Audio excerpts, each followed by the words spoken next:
बोल news headquarter. बिस्मिल्लाहिर्रहमानिर्रहीम, अस्सलाम वालेकुम। बोल न्यूज हेडक्वार्टर्स में खुशामदीद। मैं हूं सोनिया शेख और मैं हूं ज़ैनब रॉय। हेडलाइंस आपने जानी, न्यूज़ बुलेटिन में आगे देखिए।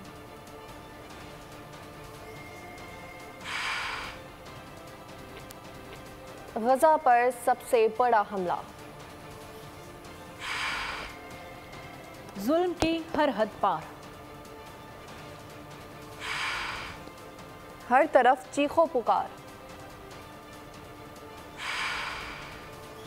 कोर कमांडर्स कॉन्फ्रेंस, अहम फैसले, घर के भेदी ने लंका ढा दी, मिसाके मईशत की ताबीर और एक और अपसेट। बुलेटिन के आगाज पर बात करेंगे गजा में होने वाली बर्बरियत की। तो इसराइल बेरहमी और सफाकी और बर्बरियत की नई दास्तान रकम कर रहा है। गजा के हॉस्पिटल पर फजाई हमला कर दिया गया। धमाके से हॉस्पिटल की इमारत रेजा रेजा हो गई, इंसानों के चेथड़े उड़ गए। जेर इलाज बच्चों, खवातीन और मर्दों समेत हॉस्पिटल के अमले के दर्जनों अरकान समेत 1000 से जायद अफराद शहीद हो गए हैं। फलस्तीनी अथॉरिटी ने इसराइली कत्लेआम पर 3 रोजा सोग का ऐलान कर दिया। आसमान और जमीन थर्रा उठे। इजराइल ने इंसानियत के खिलाफ बेरहमी की नई दास्तान रकम कर दी। गजा में अस्पताल पर इजरायली फजाइया का हमला। जेर इलाज बच्चों, खवातीन और मर्दों समेत अस्पताल के हमले के दर्जनों अरकान समेत 1000 से जायद अफराद शहीद हो गए। बतिश्मा नामी क्रिश्चियन हॉस्पिटल को रात गए निशाना बनाया गया। धमाके से अस्पताल में आग लग गई, इमारत रेजा रेजा हो गई। अस्पताल में मौजूद अफराद के छींचड़े उड़ गए। कमसिन बच्चों के जिस्मों के टुकड़े कई मील दूर तक जा गिरे। गजा में अस्पताल पर हमले के बाद खौफ और दहशत का आलम है। फलस्तीनी महकमा सेहत के मुताबिक शहीद होने वालों में खवातीन और बच्चे शामिल हैं। इजरायली फौज की अस्पताल पर बमबारी के बाद हमास ने जवाबी हमला करते हुए कई दर्जन रॉकेट दागे जो शुमाली शहर हैफा पर गिरे। इसराइल की 10 रोज से जारी वहशियाना और सफाकाना बमबारी के नतीजे में गजा में फलस्तीनी शहदा की तादाद 4000 हो गई है। 13000 से जायद शहरी जख्मी हो चुके हैं। शहदा और जख्मियों का 80% निशाना नौमौलूद और कमसिन बच्चे हैं। तकरीबन 1000 के करीब मासूम बच्चे इसराइली फजाई हमलों में शहीद हुए हैं। हजारों लाखों फलस्तीनी अपने घर बार छोड़ने पर मजबूर हो गए। तकरीबन 10 लाख अफराद नकल मकानी कर रहे हैं। इसराइलियों की हलाकत की तादाद 1400 है, जबकि 199 इसराइली हमास के हाथों पर यरगमाल हैं। गजा के अस्पतालों में चलने वाले जनरेटर्स में फ्यूल भी खत्म, जबकि दुकानों में ज़रूरी अशिया का ज़ख़ीरा सिर्फ 5 रोज़ का बाकी रह गया। गजा का मुहासरा, पानी, खुराक, बिजली, गैस, इंटरनेट सब बंद है। इजरायली फिजाइया की गजा के फलस्तीनी रिहायशी इमारतों पर बमबारी जारी। इजरायली हमलों में अब तक खवातीन और बच्चों के अलावा 11 फलस्तीनी सहाफ़ी, तिब्बी अमले के 28 अरकान और 14 अक़वाम मुत्तहिदा के साथी शहीद होने वालों में शामिल हैं। गजा में शदीद इंसानी बहरान शुरू हो चुका है और इसमें मजीद शिद्दत आने में 24 घंटे। गजा में शहदा की तादाद 3000 के करीब हो चुकी है। जख्मियों से अस्पताल भरे हुए हैं। गजा की 50,000 हामिला खवातीन अपने मुस्तकबिल के बारे में गैर यकीनी का शिकार है। वर्ल्ड फूड प्रोग्राम ने खबरदार कर दिया कि गजा की दुकानों में सिर्फ 4 से 5 रोज का राशन बाकी रह गया है। गजा के मलबों में ताहाल बच्चों की लाशें दबी हुई हैं, जिन्हें निकालने के लिए लोगों के पास किसी किस्म का कोई सहारा नहीं है। हॉस्पिटल पर वहशियाना बमबारी करने के बाद इसराइली वज़ीर आज़म नेतन्याहू का अपनी पार्लियामेंट से खिताब। ईरान और हज़बुल्लाह को धमकी देते हुए कहा कि हमें शुमाल के महाज से आज़माने की कोशिश ना की जाए। जो गलती पहले की है उसे दोहराना मत, क्योंकि आज जो कीमत तुम चुकाओगे वो बहुत भारी होगी। नेतन्याहू ने गीदड़ भपकियाँ देते हुए कहा कि अमरीकी सदर ने भी कहा था कि ऐसा मत करना, और अब मैं भी यही कहता हूँ कि ख्याल रखना कहीं तुम्हारा वजूद ना मिट जाए। फ़लस्तीन में इसराइली बर्बरियत ने इंसानियत को शर्मा दिया। माएँ अपने बच्चों की जुदाई पर बैन कर रही हैं, जबकि बाप उनकी याद में गुमसुम हैं। लोगों की दिलखराश चीखें आसमान का सीना चीर रही हैं। पूरी इंसानियत फ़लस्तीनियों पर टूटी इस क़यामत की शाहिद है। फ़लस्तीनी बदकिस्मत जमाल अल-दराह जोसन 2000 में इसराइली फ़ौज से अपने बेटे को बचाने की कोशिश में दुनिया भर के मीडिया के सामने आए और आज 22 साल बाद अपने बाकी बेटों से भी महरूम हो गए। इसराइल के हमले में जमाल की पूरी दुनिया ही उजड़ चुकी है। इसराइल की ताकत से भरपूर इस्तेमाल पर तशवीश है। Army chief general Asim Munir कहते हैं कि फ़लस्तीनी आवाम को पाकिस्तानी कौम की मुकम्मल सिफारत इखलाकी और सियासी हिमायत हासिल है। मसला फ़लस्तीन के पायदार हल और मुसलमानों के मुक़द्दस मकामात पर गैर कानूनी कब्ज़े के खात्मे के लिए उसूली मौक़िफ़ की हिमायत जारी रखेंगे। कोई शक में न रहे, पाकिस्तान और अफवाज पाकिस्तान फलस्तीनियों की हर सतह पर मुकम्मल हिमायत जारी रखेंगे। कोर कमांडर कॉन्फ्रेंस में सिपा सालार ने 2 टोक अज़म दोहरा दिया। ISPR के मुताबिक army chief general Asim Munir की जेर सदारत होने वाली कोर कमांडर्स कॉन्फ्रेंस के शुरका ने गजा में इसराइल के ताकत के इस्तेमाल से मासूम शहरियों के जानी नुकसान पर इजहार तशवीश किया है। आर्मी चीफ ने पाकिस्तान से गैर कानूनी तारकीन वतन की बाइज्जत और महफूज वापसी यकीनी बनाने की हिदायत की है। अहम बैठक में गैर कानूनी माशी सरगर्मियों के खिलाफ जारी कार्रवाइयों का भी जायजा लिया। शुरका ने हुकूमत के मुआशत के बहाली के इक़दामात में हर मुमकिन मुआवनत पर इत्तफाक किया। आर्मी चीफ का कहना था ज़ख़ीरा अंदोज़ी, स्मगलिंग माफिया और कार्टल्स के खिलाफ कार्रवाइयों को मजीद तक़वियत दी जाएगी। ISPR के मुताबिक फोरम ने हर किस्म के बिलवास्ता और बिलावास्ता हजरात के खिलाफ मुल्की सालमियत का अज़्म करते हुए कहा, दुश्मन क़ुव्वतों के इशारे पर काम करने वाले दहशतगर्दों से रियासत मुकम्मल ताकत के साथ निपटेगी। मासूम फ़लस्तीनियों का खून सर चढ़कर बोलने लगा है। अमरीकी शहरी अमेरिका के खिलाफ खड़े होने लगे हैं। हर रियासत में बेचैनी फैलने लगी है। टक्कर के लोग सवाल करने के लिए मैदान में निकल आए हैं। अमरीकी रियासत फ्लोरिडा के गवर्नर रॉन डिसाइड्स को एक शॉपिंग मॉल में आम शहरियों ने घेर लिया। एक हेल्थ वर्कर ने गवर्नर पर सवालात की बौछार कर दी। गवर्नर की जानिब से इसराइल का दिफा करने पर वर्कर ने खरी सुनाई और कहा कि वो आइंदा कभी अपना बोझ गवर्नर को नहीं देगा। आगे बढ़े, आपको बताएं कि फ़लस्तीनी बच्चों की लाशों और उनके खौफजदा चेहरों ने इसराइली सफाकी बर्बरियत से अमरीकी यहूदियों को भी शर्मा दिया है। रोशन ख्याल और इंसाफ पसंद अमरीकी यहूदियों ने वाइट हाउस के सामने जमा होकर अपने बयानात रिकॉर्ड करवाए, जो इसराइल के मुंह पर किसी जन्नाटेदार तमाचे से कम नहीं है। अमरीकी यहूदी मुजाहिरीन ने नारे लगाए कि हमारे नाम पर नहीं, इसराइल फ़लस्तीनियों की नस्लकशी बंद करो।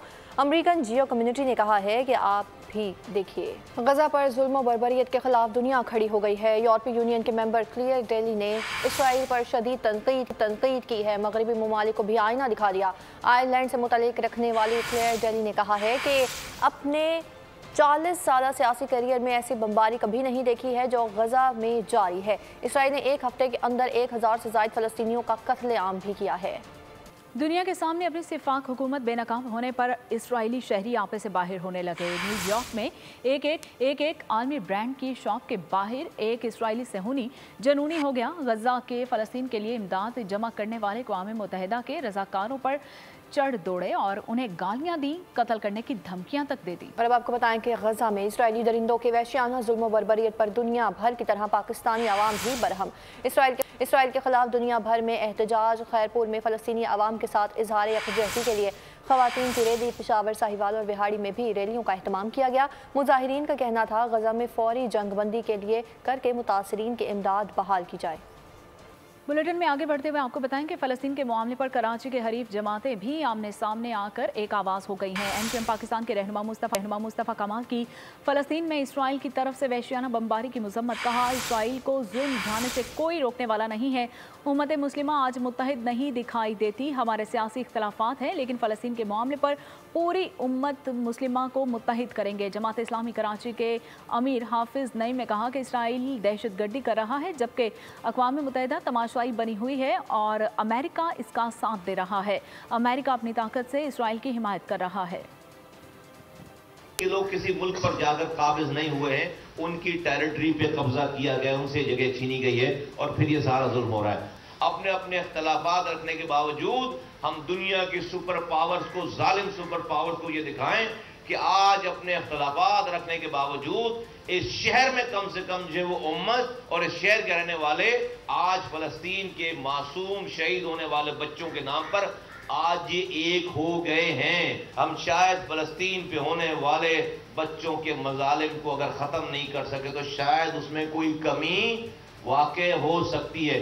शायद जो दुनिया सुपर पावर इसराइल अभी इस वक्त बेलगाम कोई फिक्र के बगैर जो ये काम कर रहा है, शायद दुनिया की सुपर पावर्स को थोड़ा सा एहसास हो कि नहीं, लोग एक अनयूजुअल काम कर रहे हैं।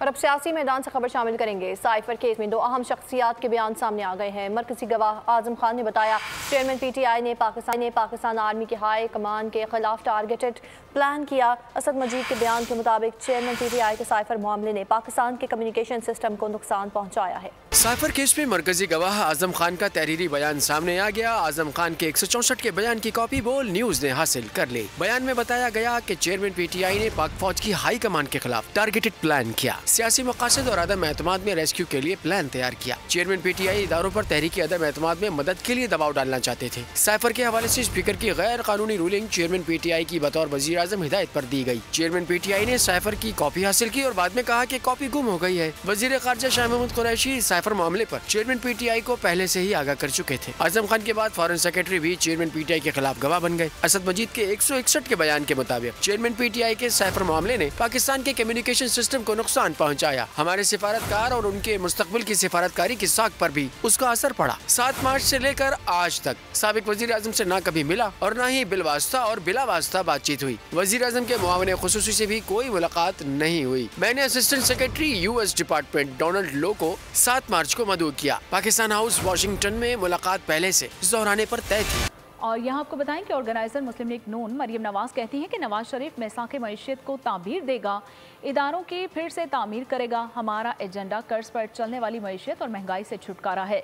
लाहौर में FPCCI के नुमाइंदों से मुलाकात में बातचीत करते हुए कहा कि नवाज शरीफ का एजेंडा मईशत की बहाली है। 2013 से 2018 तक पाकिस्तानी मईशत और आवाम की जिंदगी बेहतर हुई है।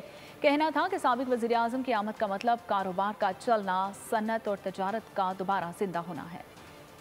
अपने लीडर से, अपनी जमात से, अपनी पॉलिसी से यही सीखा है, अपने वालिद से यही सीखा है। ठीक है कि गवर्नमेंट्स का काम नहीं है बिजनेस करना, ये governments should come out of the business of doing business. Government का रोल बिजनेस करना नहीं है, गवर्नमेंट का रोल ऑर्गेनाइजेशंस चलाना नहीं है। गवर्नमेंट का काम सिर्फ और सिर्फ आपको एनवायरनमेंट प्रोवाइड करना है, इंक्लूसिव डिसीजन मेकिंग करना है। जो स्टेक होल्डर्स है हमको साथ बिठा के उनकी पूरी मर्जी, मंशा और उनकी टू देयर सैटिस्फैक्शन पॉलिसीज बनाना है और फिर उनकी रूथलेस इम्प्लीमेंटेशन करना है। जराइम की दुनिया से खबर शामिल करेंगे। कराची में पुलिस इन एक्शन है। डिफेंस खयाबान अब्बासी और ईदगाह के इलाके में मुबैना पुलिस मुकाबले में 3 डाकू मारे गए, 2 गिरफ्तार हो गए। पुलिस के मुताबिक डाकुओं से असलहा और मोटरसाइकिल बरामद कर ली गई है। फायरिंग की जद में आकर शहरी जख्मी, शहरी के को पाँव पर गोली लगी है। मुलजिमान ईदगाह के इलाके में शहरी से लूट मार करके फरार हो रहे थे। डिफेंस कयूमाबाद के करीब मुबैना पुलिस मुकाबले में डाकू जख्मी हालत में गिरफ्तार कर लिया गया, साथ ही फरार हो गया। कुरंगी पुलिस का स्ट्रीट क्रिमिनल्स से फायरिंग का तबादला। फायरिंग के तबादले में डाकू जख्मी हालत में गिरफ्तार, साथ ही फरार हो गया। रंछोड़ लेन घास मंडी के करीब डकैती मज़ाहमत पर फायरिंग से नौजवान जान से गया। और कराची से ही खबर ये भी है कि कराची में एक और घरेलू मुलाजमा तशद्दुद का शिकार हो गई है। 16 साल लड़की को मुबैना तौर पर जहर देने का इंकशाफ हुआ है। दौरान इलाज दम तोड़ गई। लवाहिकीन ने आला हुकाम से इंसाफ का मुतालिबा कर दिया। कराची साइट एरिया में टेक्सटाइल फैक्ट्री में आतिशज़दगी से एक शख्स झुलस कर जाँ बहक हो गया, जबकि दम घुटने से एक मजदूर बेहोश हो गया। लाश और जख्मी को अब्बासी शहीद अस्पताल मुंतकिल कर दिया गया। आग पर फायर ब्रिगेड की 6 गाड़ियों ने काबू पाया। आग लगने की वजह ताहाल मालूम ना हो सकी। गवर्नर सिंध कामरान टिसोरी ने वाक़े का नोटिस लेते हुए वजूहात का तयन करके रिपोर्ट पेश करने की हिदायत कर दी। और कौमी एयरलाइन PIA को गुज़िश्ता रोज़ से रुके हुए ईंधन की फराहमी शुरू कर दी गई है, जिसके बाद परवाज़ों की रवानगी का आगाज़ दोबारा शुरू कर दिया गया है। ईंधन की अदम फराहमी के बायस PIA का शेड्यूल बुरी तरह मुतासर हुआ था, जिसके सबब मुल्की और गैर मुल्की 19 परवाज़ें मनसूख हुई थीं, जबकि 20 से ज़ायद मुल्की और गैर मुल्की परवाज़ों की रवानगी में गैर मामूली ताख़ीर हुई है। ताहम अब तर्जुमान PIA का कहना है कि कौमी एयरलाइन को फ्यूल की फराहमी शुरू कर दी गई है, जिसके बाद मुख्तलिफ एयरपोर्ट्स पर रुकी हुई परवाज़ों की रवानगी का सिलसिला शुरू हो गया है। खेलों के मैदान से खबर शामिल करेंगे। वर्ल्ड कप 2023 में नीदरलैंड का बड़ा अपसेट। जनूबी अफ्रीका ने 38 रन से हरा दिया। नीदरलैंड्स के 246 रन के ताक़ुब में जनूबी अफ्रीका की पूरी टीम 42.5 ओवर्स में 207 रन पर ही ढेर हो गई। वर्ल्ड कप 2023 में एक और अपसेट, नीदरलैंड्स ने जनूबी अफ्रीका को 38 रन से हरा दिया। धर्मशाला स्टेडियम में खेले गए मैच में नीदरलैंड्स के 246 रन के ताक़ुब में जनूबी अफ्रीका की पूरी टीम 42.5 ओवर्स में 207 रन पर ढेर हो गई। बारिश के बाईस मैच को 43 ओवर्स तक महदूद कर दिया गया था। जनूबी अफ्रीका जो इस मैच से कबल 2.36 नेट रन रेट के साथ तीसरे नंबर पर था, अब भी इसी पोजीशन पर है। ताहम उसका नेट रन रेट कम होकर 1.385 हो गया है। नीदरलैंड्स 2 पॉइंट्स के साथ 9वें नंबर पर आ गया। नीदरलैंड्स की टूर्नामेंट में पहली कामयाबी है। जनूबी अफ्रीका ने अपने पहले दोनों मैचेस में फतह हासिल की थी, जबकि नीदरलैंड्स को अपने दोनों मैचेस में शिकस्त हुई थी। टूर्नामेंट में शामिल तमाम 10 टीमें अब अपने 3 मैचेस खेल चुकी हैं। नीदरलैंड्स ने गुज़िश्ता साल T20 वर्ल्ड कप में भी जनूबी अफ्रीका को अपसेट शिकस्त देकर इवेंट से बाहर कर दिया था। पाकिस्तान क्रिकेट टीम के बेंगलुरु के क्रिकेट स्टेडियम में प्रैक्टिस ट्रेनिंग से फरागत के बाद ग्रीन शर्ट्स को फैंस ने घेर लिया। ऑटोग्राफ्स का भरपूर दौर चला, जिसके दौरान बाबर आजम ने पाकिस्तानी टीम जर्सी, बैट और दीगर अशिया पर ऑटोग्राफ्स देकर शायकीन की फरमाइश पूरी की। उनके बाद मोहम्मद नवाज की बारी आई।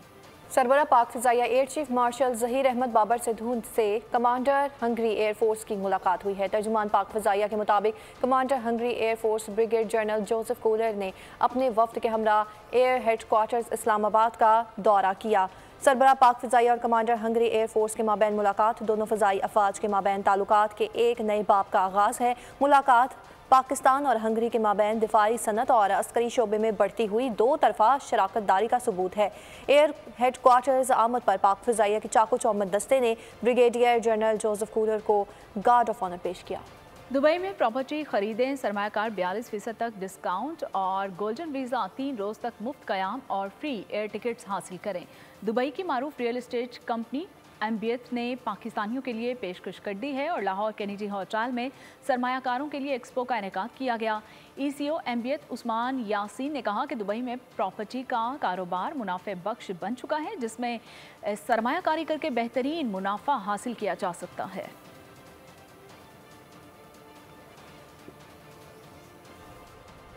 दुबई में टेक्नोलॉजी की दुनिया में सबसे बड़ी गेटेक्स जारी है और ये नुमाइश है जिसमें पाकिस्तान की 27 से ज़ायद पाकिस्तानी कंपनियां शिरकत कर रही हैं। इनमें सबसे नुमाया डिप्लॉय ग्रुप है जो स्पार्क के नाम से अपनी प्रोजेक्ट मुतारिफ करवा रहा है, जिसमें ख़ास तौर पर मोबाइल फ़ोन टेक्नोलॉजी शामिल है। ये नुमाइश 16 और 20 अक्टूबर 2023 तक जारी रहेगी।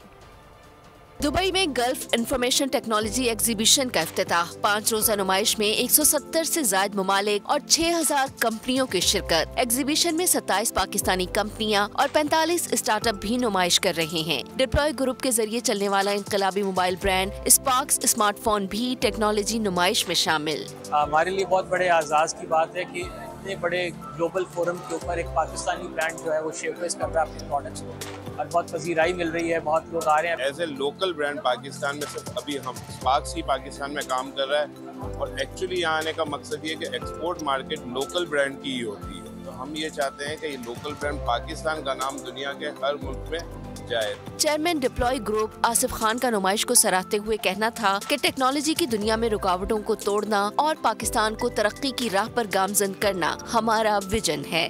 और आखिर में आपको बताएंगे कि नौकरी खोने के बाद एक औरत की जिंदगी मुश्किल बन गई। धोखाधड़ी की स्कीम ने औरत को कर्जों में जकड़ दिया। हॉलीवुड फिल्म पेन हिस्लर का ट्रेलर जारी। फिल्म 27 अक्टूबर को रिलीज की जाएगी। अगर आपको ये वीडियो पसंद आई है तो हमारे चैनल को सब्सक्राइब कीजिए और बेल आइकन को प्रेस कीजिए। सब्सक्राइब करें और बेल दबाएं ताकि कोई खबर रह न जाए।